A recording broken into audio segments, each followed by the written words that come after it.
want is money, money. Tell me a little bit more about Gigi. I made the joke, and I constantly make the joke that she's basically myself if I had been born in the Philippines. She's very privileged, and some places have said that she's middle class Filipino. I'm like, no. She's top tier, very rich. She's friends with all the Filipino celebrities. She's part of that circle. Has never worked a day in her life. Her family comes from money, so she's very fortunate over there. Probably has her own condo in the Philippines. But she's got a business mind behind her, and she's all about manifesting and believing in the magic of the universe and the law of attraction, and she's probably read The Secret a million times.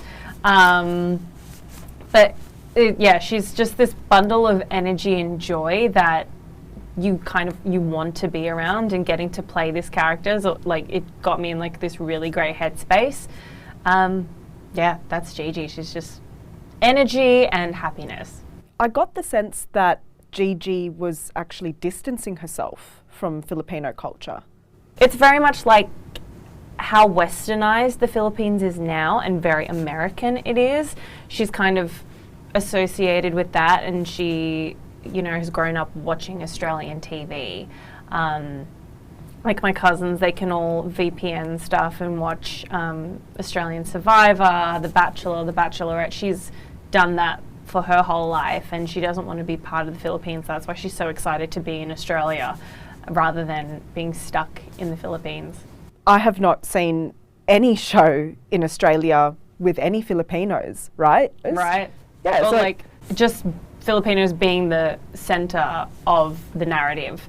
You had great shows like Family Law, which is about Benjamin Law's family and his upbringing. But yeah, we're always kind of the side character, or just the nurse in the background, or the token Asian in a situation. But yeah, this has been really exciting to get to be a part of and be able to be that representation for the young kids of now who get to see themselves on TV, because I never got to see myself really on TV. So you've recently gotten into acting, but I'm curious as to how your family responded to that. They always saw it in me. I've always performed since I was a kid. My mum would sing to me as a child, and from the age of 2 I started singing with her. Then when I was 5 I told her to stop because it wasn't good. And they've always known that I've wanted to be a performer. My parents put me into dancing when I was 3, and then they saw, okay, she can sing, there's talent behind that, let's nurture that talent. So then they put me into singing lessons, and then when everyone else in primary school was saying all the things they wanted to be, teachers, architects, engineers, I was there saying, no, I want to be a performer, I want to be a singer, I want to be a pop singer. And my parents were like, okay, we need to take this seriously. And so they took me to the MacDonald College for Performing Arts for high school, and I found my love for acting through there. So I did musical theatre in my last couple of years, and then I did my Bachelor of Music in Musical Theatre at the Australian Institute of Music. So it was always just going to be, I was going to be a performer. My parents accepted that, and they had enough nephews that were engineers that they were like, okay, we can accept that we've got a performer in the family, and she's actually talented at what she does. So it's not like we're just saying, oh, good job, but maybe you should do this. I get that more now because I'm living out of home and having to earn more money, but they're so proud, and I've had it really easy rather than having that immense pressure. It's like, why don't you study medicine? Why don't you study this? Because they knew that this is what I was going to be doing for the rest of my life. So you've managed to get full-time work in this? No, so typical struggling actor. I work in retail, I do children's entertainment, I do content creation, both for myself and for my personal trainer, and then also doing beauty pageants as well. That's taken up a lot of my time, but it's been a really great way to get my foot in the door and also work on charity work at the same time, because it's something I've been doing since I was little as well. And I get to be myself in those situations rather than playing someone else. As much as I love to do it, it's nice to be able to say, okay, this is me as a person. I like helping people, and I can perform at the same time as helping people. Yeah. What sort of challenges have you encountered during your career? Never fitting the box. Exactly. I've either been too tall to be the Asian character, I've been too Asian to be the main character. Sometimes I'm just that tiny bit too tall against like a leading man in a musical. Like I've gotten to like the end of an audition process, and the guy they've cast for the lead is about like 2 inches too short in comparison to myself if I'm in like a chorus heel. And that can't work because the man has to be taller. Exactly. Which is annoying, but then it's the things I can't control. And it's not like, oh, I can go, I don't know, shave down my knees to make myself shorter. I don't want to be shorter. I like the height that I am. But yeah, it was always like, why can't I look this way? Why can't I sound this way? Why did I not be born with a white passing face? Like some of my contemporaries in the States, we've got Darren Criss, who a lot of people don't know is half Filipino, but he's white passing, and so he can get roles like that. I would also get a lot of like flack for not being Australian enough. Representing the country and things. They'd say, no, she can't be Miss Australia because she's not Australian enough. She's not blonde hair, blue eyed. I'm like, well, this country is based on immigration. Why don't you want someone who is a child of an immigrant to represent what this country actually looks like? It wouldn't make sense to me. And then also being told that I look too manly. In the last couple of weeks, I've actually been told I'm a man in a dress. And I've taken it in the sense of, let me show people that women are allowed to be strong. Like, if anything, we're probably stronger than men because we have to push out children out of our bodies. Men can't do that. They find tiny little things of pain in comparison to us, like, times 100. But it's always being like, I can do these things and other people can't, and that's why they're coming back onto me and being really insecure about themselves, and that's a reflection upon them, not myself. And I've had to learn that over the last like 5 years or so.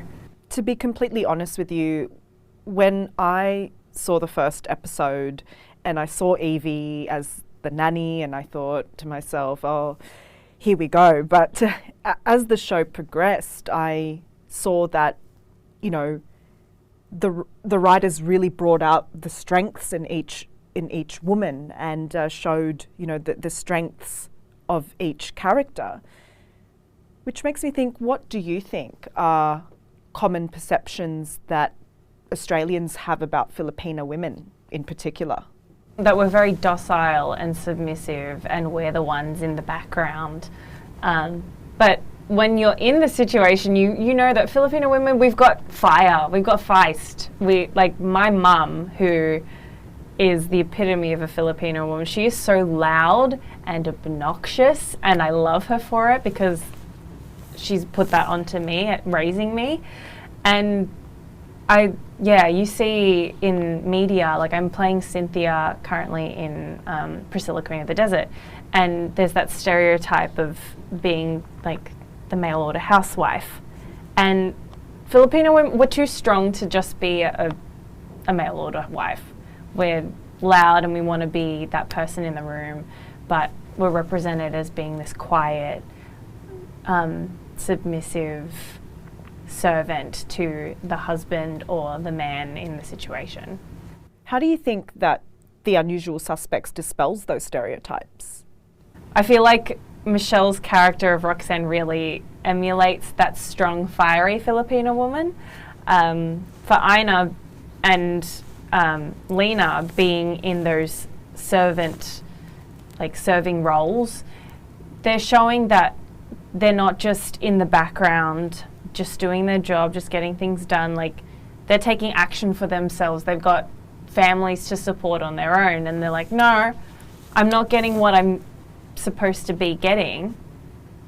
I need to stand up for myself, and I need to speak up when the stereotype is, we'll just take it on the chin and we won't say anything, we won't cause drama.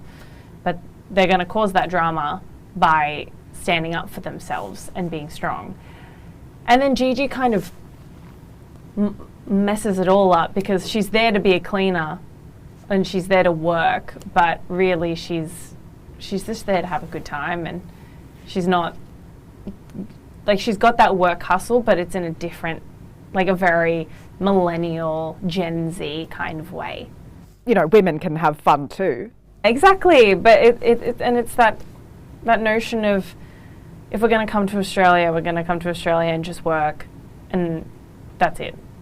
Like, it's Australia in comparison to the Philippines. Like, yes, they're both like hot and sunny and fun, but it's a different kind of world in comparison to what the Philippines is. And for her, it's this big escape and just really exciting to be around people she hasn't grown up with. In my opinion, you know, a lot of people see us Philos as being, you know, the nanny, the aged care worker, the call centre worker. I mean, what are your thoughts on that?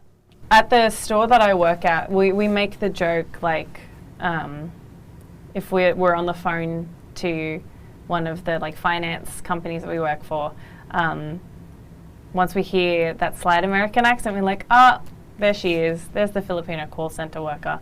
Or if like I'm on the door taking the security guard's break, we'll have someone, like one of the other staff members, walk in. They'll be like, hello, sir, ma'am. And it's that typical, like, when you walk into, like, an SM, you've got the greeter at the door saying, hello, sir, ma'am, how are you today? And it's like, it's like, oh, yeah, we get it, being polite, and just always, like, working with a smile. But we have lives, too. And behind that facade, behind that good service, you know, you've got real people in there. We're the fifth largest overseas born population in Australia, and yet we're not visible. Why do you think that's the case? I honestly don't know, because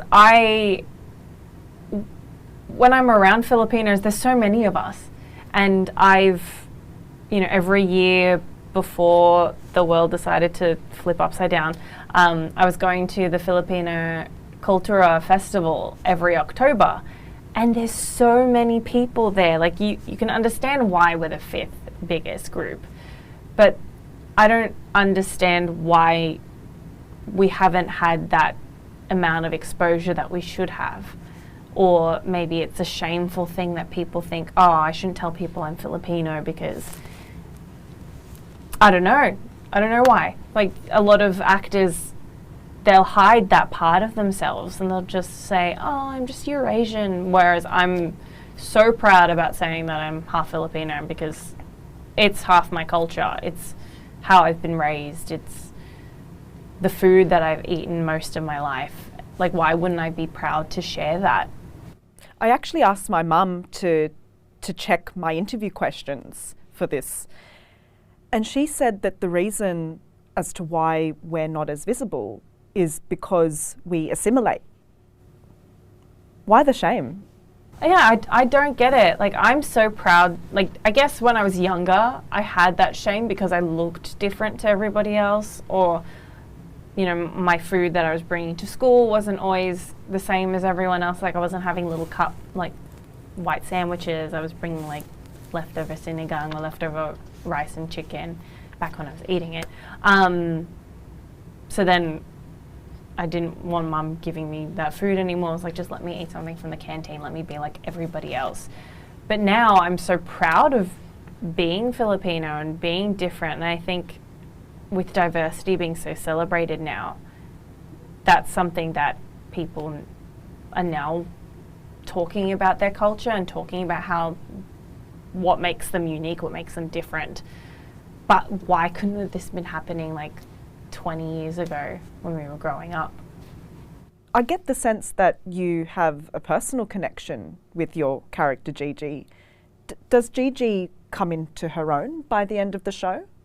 I think it was more just finding that love within herself. Like, she preaches self-love and put love out into the universe and it'll come back at you, but it's finding those kinships and finding those relationships with the other characters is what really kind of allowed her to love herself. We're having so many more conversations about diversity, inclusion and representation, but how can we do this in a way that doesn't tokenize, if you know what I mean? Yeah, it's tricky. It's tricky because, like, we don't want to just be the only one in the room, or I guess it's just bringing more people into the fold and having more open conversations about, you know, Filipino Australians or Indian Australians or any other culture that, you know, doesn't get as much representation, in that we're real people, we're not just this stereotype of hello sir ma'am. I felt weird saying it in an Australian accent, just by the way. Yeah, I think just having those open conversations, and like, I know that when I have kids in the future, they're going to be like a quarter Filipino, but that Filipino influence is still going to be there. Their grandmother, my mother, is just going to be just as loud and energetic as she was when she was raising me, and that whole side of the family is just going to be as massive, if not bigger, because of the growth of time and families. And I don't want them to think that, oh yeah, we're only a quarter of this. It's just a little part of us. No, it's huge, and it's so important eventually in their upbringing that, you know, I'd want to be bringing them back and forth to the Philippines and letting them be proud of who they are, because they're not just Australian, they're Australian with all these different umbrellas of cultures within them. And I think that's how kids should be raised. And I was lucky that I was raised that way. What do you think Aussies can learn from Filipinos? The first thing that always comes to my head is always helping family. I have noticed with, like, friends, they're like, if they're with their parents or just with other family members, they're not as loving and caring as Filipinos are with their family. Like, we would drop everything for a family member. My mum has literally booked flights to the Philippines in 2 seconds because her parents, like when her parents passed away, when her brother passed away, she was in the Philippines the next day. Constantly sending money back to the Philippines to help with any issues that my aunties, my cousins, my nephews, any of them had. My mum would just it's very sacrificial love, and doing anything and everything to help those family members, because at the end of the day, family will be all you have. Like, you friends come and go, but family is always going to be there for you. Well, we're probably related. Yeah, I say that all the time with, like, oh yeah, Manila Luzon, yeah, she's probably my cousin. Oh yeah, Darren Chris, oh Vanessa Hutchins, yeah, we're probably cousins. You know, no doubt after this interview, we're going to be drawing some sort of family tree. Where's the province that your family is from? Totally. Yeah. More broadly, how do you think we can make Filipino culture more visible? Well, for me, it's just, I've always just been celebrating the fact that I'm both. I'm not one or the other. And I'll talk about being Filipino without a second guess, without, like, holding myself back. I think more people need to have that love for themselves. Like, you'll have some Filipino people saying, oh, I'm Spanish. Oh, I'm Pacific Islander. It's like, no, you're from the Philippines. Like, don't hide that. Like, it's such an exciting culture, especially in the entertainment industry. Like, we are top-notch performers. Like, singing, dancing, acting. There's a lot of us in the industry, and it's a habit that is either nurtured to become a career, or it's a habit that just stays a habit. I just want more people talking about being proud of who they are. And there's that Pinoy pride meme that's been going on since I was in high school. But it's true, we're so proud of ourselves, but why are we so ashamed to talk about it in serious settings and hiding behind other cultures.